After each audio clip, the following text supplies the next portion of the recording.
biblically won the championship. Ferguson, can you blame the man for going out of his mind?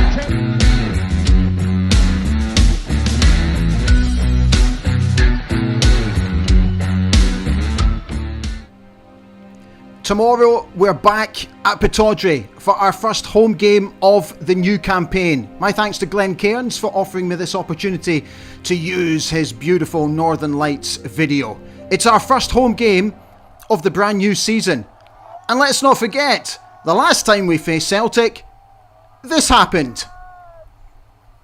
Can we use it as inspiration to try and get our league campaign up and running? Tomorrow at 12:30 UK time, we kick off against Celtic, and it's just about a full stadium. Hi everybody, how you doing? A very warm welcome to Ali Beg ABTV this Saturday night as we give you a comprehensive preview ahead of tomorrow's game against Celtic at Pittodrie. Sound check, 1, 2. Sound check, 3, 4. If you know, you know, and it looks like it's working just fine. Are you alright? How you doing? How's your week been? So, this is your opportunity to come on and have your say ahead of tomorrow's game. Got quite a bit to get through tonight. And again, like I've been saying from the beginning of the season, we're going to be adding new elements to the preview show. So I really hope you enjoy it. Tell me what you think. Your feedback is absolutely vital as we continue to build here on Ali Beg ABTV. A little bit later, I'm going to be joined by the Times Scottish football correspondent and huge Aberdeen fan, Michael Grant.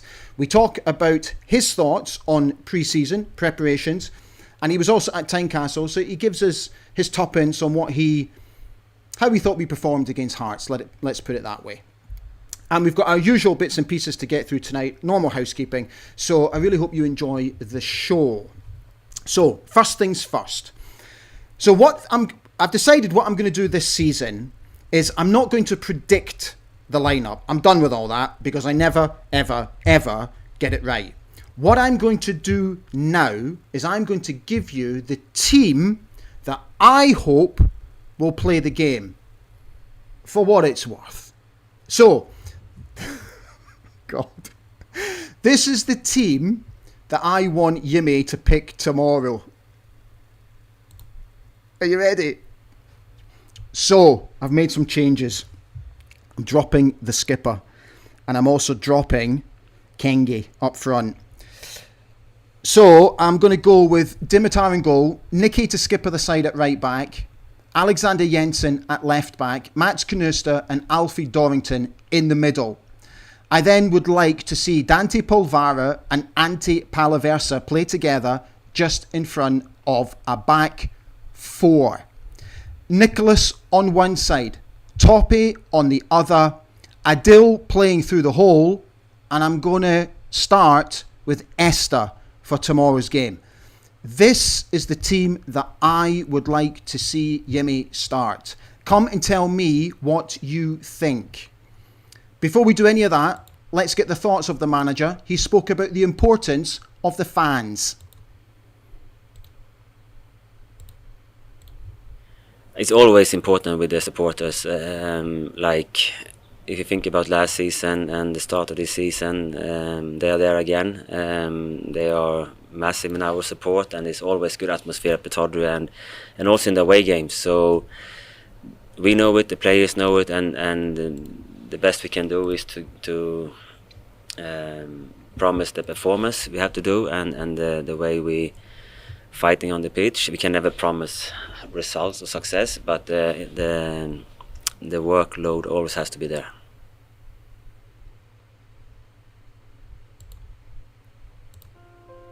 Just a gentle reminder that Ali Beg ABTV is supported and brought to you by Saltire Energy, the global market leader in specialist drilling equipment rental. But not just that, they offer a number of services: torquing, testing, refurbishment and welding. So if you're looking for any of those services within the oil industry, I fully suggest that you get in touch with the guys at Saltire. If you don't know how to get in touch with me, and then I will put you in direct touch with them. So let's now start thinking about tomorrow's game and how we can come away with the points. Now, I've not put the league table up, quite simply because I don't see any point. But if we win tomorrow, we do climb off the bottom of the table. And I'm just checking the latest score from Ibrox. It's 1-0 to Dundee, and it looks like Rangers are down to 10 men. There we go. Right, so let's begin with the match stats, which, let's be honest, take the Scottish Cup final out the equation, doesn't make for good reading. Aberdeen are winless in regulation time in the past 31 meetings with Celtic in all in all competitions bar the cup final, drawing 7 but losing 24. Celtic are unbeaten in 17 away league games at Pittodrie since losing 2-1 in February 2016. In that time, they've recorded 14 wins and drawn only 3. The Dons, God forbid, could lose both of their first 2 games of a league season for the first time since 2003-2004 under Steve Patterson. John Beaton is the man in the middle. Taking care of VAR for us is Andrew Dallas. So, here's a new item for you. Tell me what you think. This is what I think are going to be the key areas and the key points for us to hopefully win the game. Tell me what you think. We have to maintain positional discipline and remain compact. We must try and punish Celtic's press through quick and decisive counterplay. If we can, we need to try and exploit space behind Celtic's defensive line. We must not allow Celtic's wingers or fullbacks to overlap our own fullbacks. We need the midfield to push forward to support what I think will be our sole striker. And we must, under any circumstances, defend set pieces. So let's go back to that point about the midfield need to push forward to support the sole striker. So I've got this example that I want to show you from the cup final.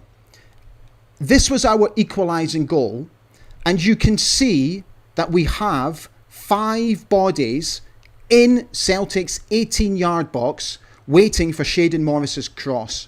You can also see an attacking defender making his way into the 18-yard box. The only way that we can punish them is by doing exactly this, getting bodies forward and putting them under pressure inside their 18-yard box. We have to get the ball down the wings and we have to try and knock them in as quickly as we can. So tell me what you think about what I've just done there. I hope you liked it. I hope you enjoyed it. And I really hope it made some kind of sense. So before I get you guys on, let's now introduce Michael Grant. So I spoke to Michael yesterday. He's heading to the game on Sunday. And I spoke to him about our preparations for pre-season and his general thoughts on how we played against Hearts last Monday night. So welcome back to the show, Scottish football correspondent for The Times, Michael Grant. Hi Michael, how you doing? It's lovely to see you. Are you enjoying your summer?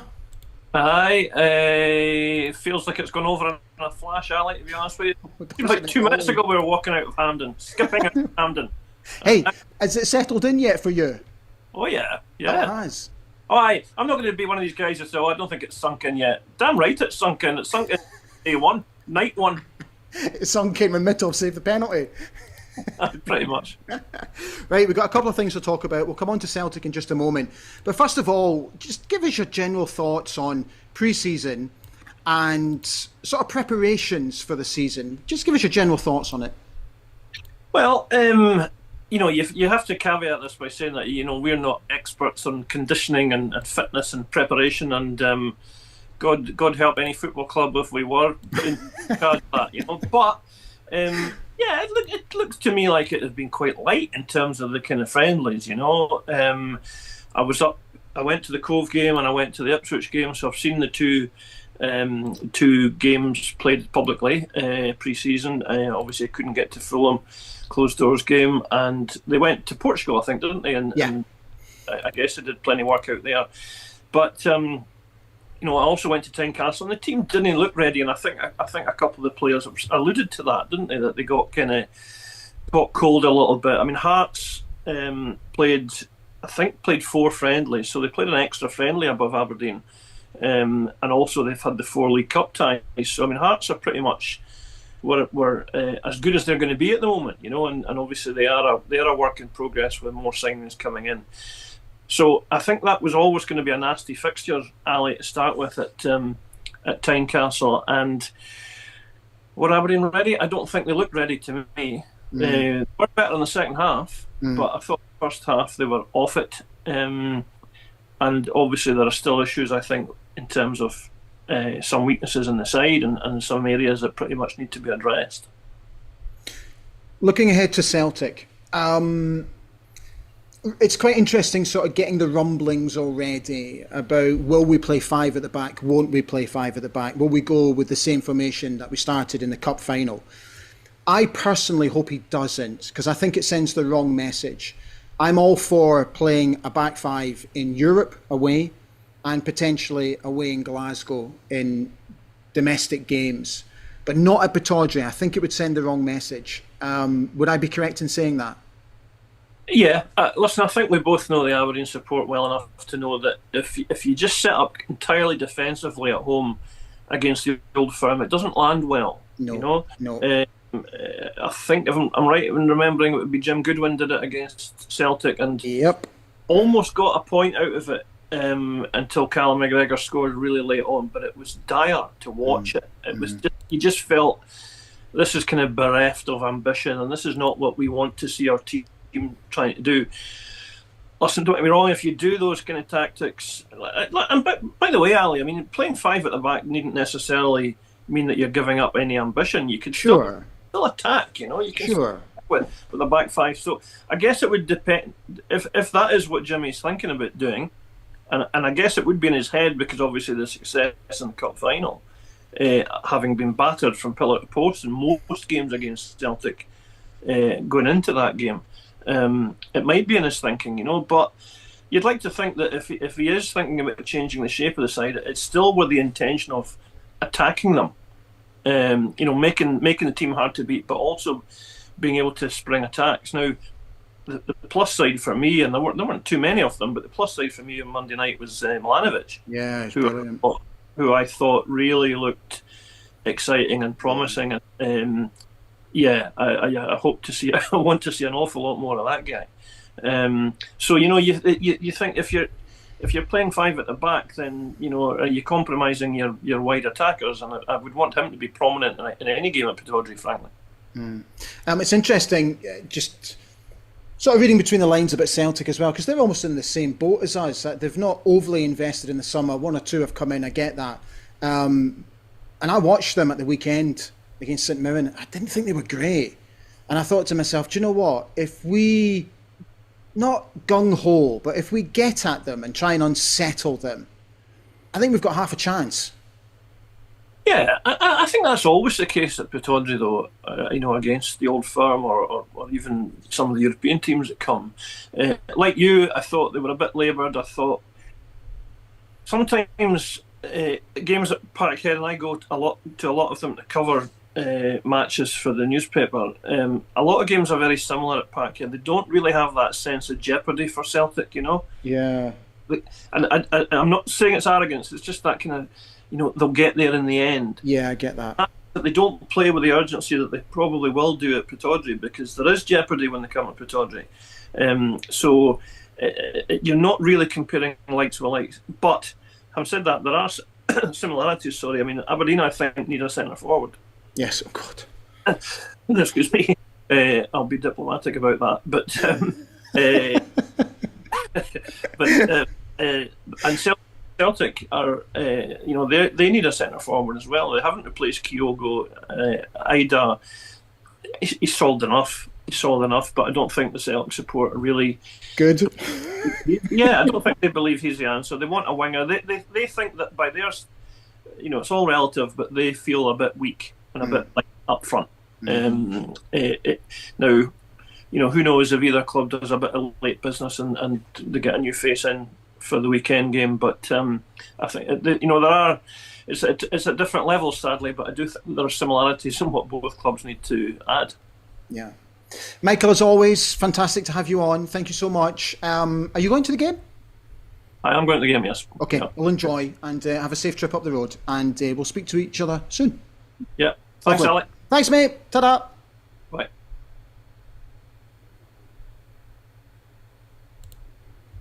Thank you as always, Michael. A gentle reminder that Ali Beg ABTV is brought to you by Craig International, a truly redefining global procurement company who have offices all over the world to serve all your procurement needs. They are in America.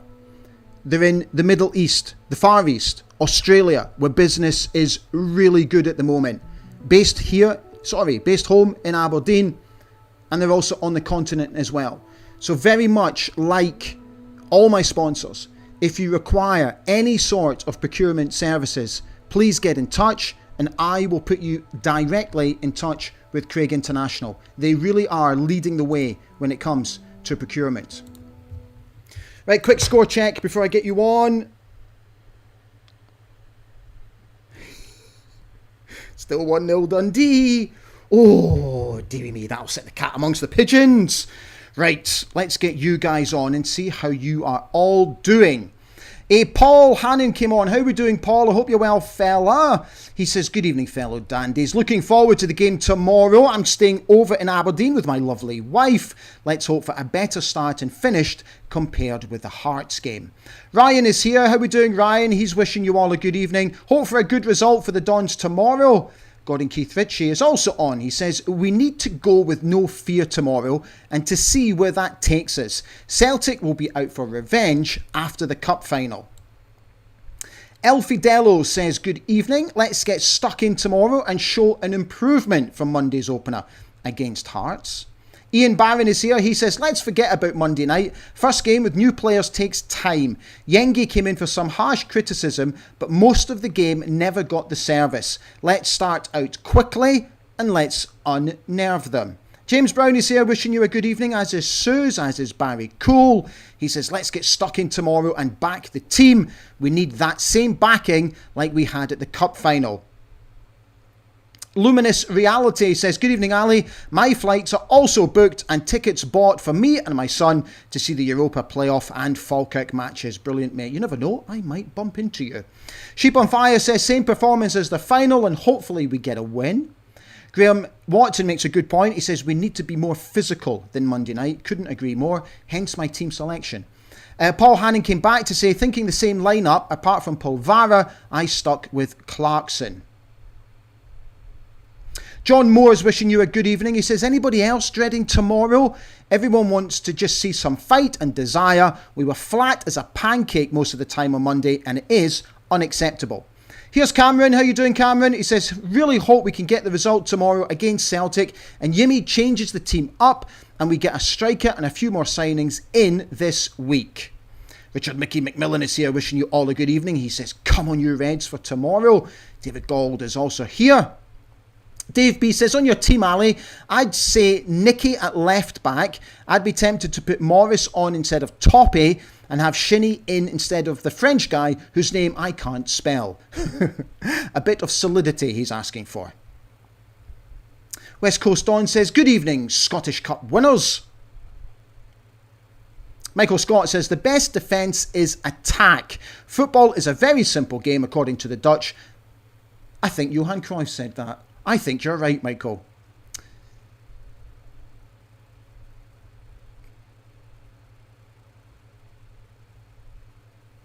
Right, stop arguing with other fans. Leave it alone. Come on. Don't get involved, please. It's the only thing I ask for you. And 66 Airs, when we come to this channel, mate, I mean this with the greatest respect to you. Thank you for watching. Very grateful that you do.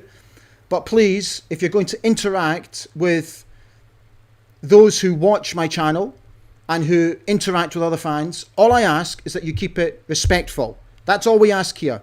It's vital that we keep this place a safe haven for fans to come.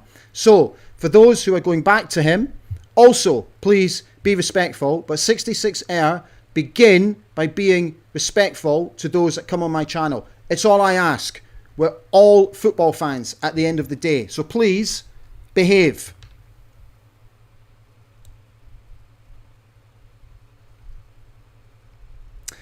Erica Mitchell says, good evening everyone. I'm very much looking forward to the game tomorrow. Hope we can beat Celtic after beating them in the Scottish Cup final. David Gall says, if we play like we did against Hearts, we're going to get Forrest Gumped. Forrest Gumped. I've never heard that before. That is brilliant. John Moore is suggesting that 4-2-3-1 won't win us the game tomorrow. Celtic will want blood. You're right, John, in terms of wanting blood.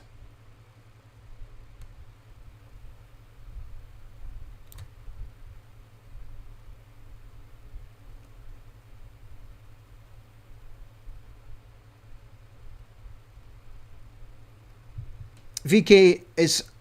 Do you know, VK, I have to be honest. So at the last minute, I changed my team. Because originally, I had Fletcher Boyd in my team. Then I changed it to put Esther in there. And the reason I did that, purely for physicality. Now, the reason that I went with Fletcher originally is because he's such a busy little player. And I thought that his busyness and he's a pest. I hope that makes sense. He's a type of player that can unnerve central defenders because he's busy and he's in and about and all that kind of stuff. He's quick, he's fast. He drags defenders out of place. And I wondered if that was the way to go. But then I thought, maybe we need to be a little bit more physical up front. Hence why at the end of the day, I actually went with Esther.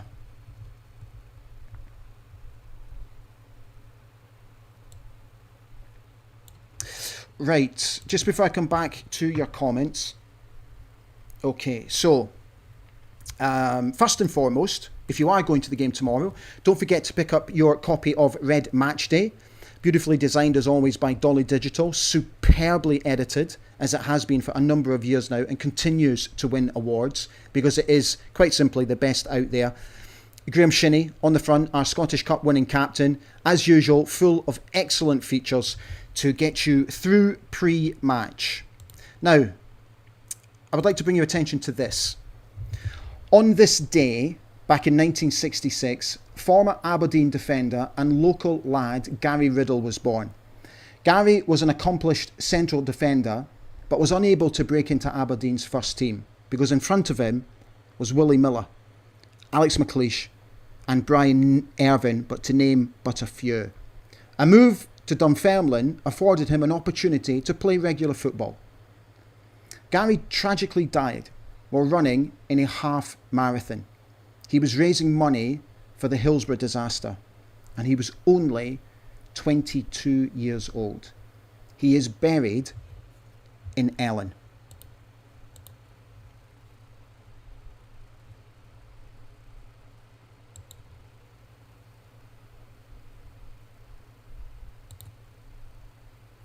If you want to know a little bit more about Gary, I did a tribute show for him last year, where I was very privileged to speak to his brother Kevin, to one of his former teammates and best mates, Ian Robertson, who used to play fullback for Aberdeen in the 80s, and also his former manager, Jim Leishman at Dunfermline. They all spoke so highly of him. In fact, everybody that I've spoken to about Gary, they all tell me what a great guy he was. He went to the same school that I went to, Ellon Academy. I confess I have no recollection of Gary at all. Never met him, sadly. But I've spoken to people, for example, like George Adams, who was a youth team coach at Aberdeen for many years alongside Lenny Taylor. Was a scout under Sir Alex Ferguson for many years as well. And I spoke to George when I was preparing for the show, and George told me what a truly lovely lad he was and a really good football player, and in any normal circumstances would have walked into Aberdeen's team, but he had two of Scotland's best defenders in front of him, so it was always going to be difficult for him. He was also an accomplished golfer, played off scratch, and Ellon Golf Club on an annual basis play a competition in his name to serve his memory. And if you speak to members of the club, they will tell you that that competition is more than their annual club competition. As I said, he's buried in Ellen, close to his parents. And if you get a chance, take a look at the show. It's on the channel. Just navigate your way there. And I really hope you enjoy it, because for me, his memory deserves to carry on. Let me go back to your comments.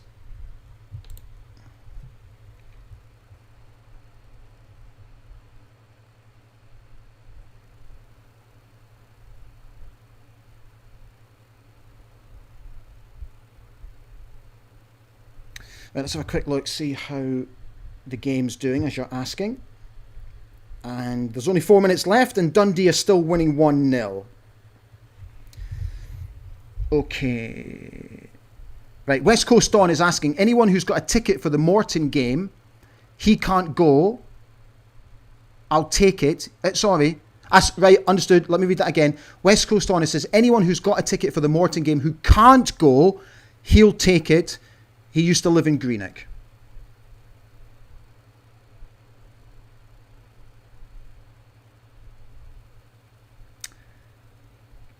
Come on, guys. I've asked you to be cool tonight. So let's be cool, please. That's all I ask of you.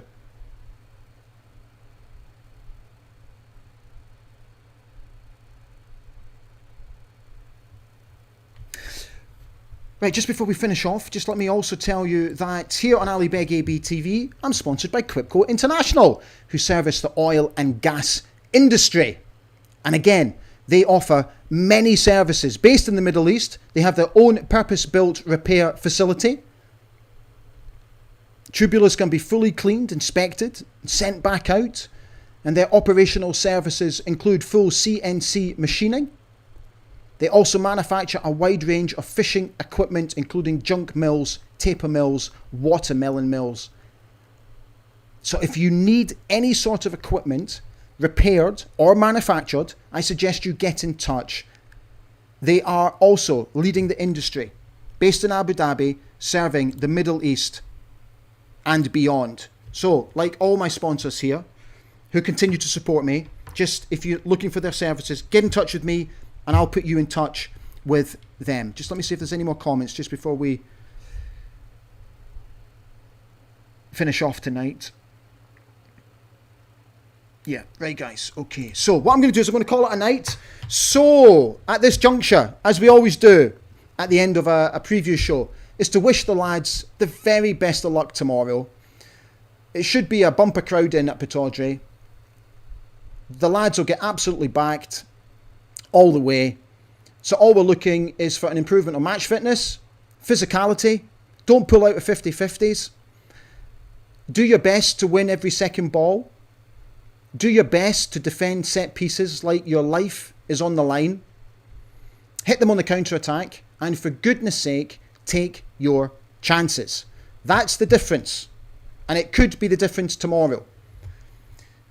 Here's a thought. And I want to leave this with you. So, you know the new, video wall, whatever you call it, has been installed at Pittodrie now. It's looking great, by the way. So I was joking around the other day about it. And a lot of you came on and said, oh, we need to show the Celtic Scottish Cup final and all that sort of stuff. And I thought, no, we shouldn't do that. Because what I think that would do is that would quite simply create Brendan Rodgers' team talk for him. Celtic are going to come out for revenge anyway. They went great against St Mirren last week, scraped a win, so they're obviously looking to improve as well. And I don't think we need to give them any sort of incentive. So I get why people want to do it. Of course I do. I get, why we should show it. I understand. But I just don't think we should, because I don't want to give them any incentive. Many years ago, Paul Lambert told me a story. Do you remember, round about Christmas time, I think it was 2001 if my memory serves me correct, we beat Celtic at Pittodrie, and the players at the end did that train celebration. Do you remember? And Paul told me that the Celtic players were so incensed by that celebration because they felt it was disrespectful, that the very next game that we played Celtic, they used that during their pre-game talk in the dressing room. Celtic beat us that day, 2-0 at Pittodrie, comfortably in a Scottish Cup tie and put us out the Scottish Cup. And Paul said that was the team talk. So I just want to leave it with you. That's all I'm doing. I just want to leave that thought with you. Just let me double check there's nothing else on. Oh, no. You've got to be kidding. It's a penalty to Rangers in the 91st minute. You've got to be kidding, right? I can't believe it. Seriously. So obviously I'm watching Live Score live, so I've got no idea what's going on. So I'll just stick here until we see what's going on. Niall Clark is suggesting that it looked a light one.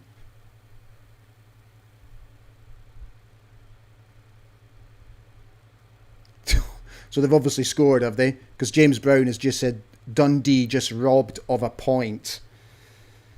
Honestly, you can't make it up. You cannot. Yeah, they've scored one. You cannot make it up. Honestly, I will get home and I'll have a wee look at that. Right, guys, thank you so much for being on. We'll be back on Monday night for the review show. Andrew Budge will be here, our analyst, and he's going to take a closer look at the game. So we'll bring you all of that. So if you're going to the game tomorrow, safe travels, get right behind the team, enjoy the rest of your weekend. I'll see you Monday night. Take care of yourself. Stand free. Bye. 1-1. Come on. God's sake.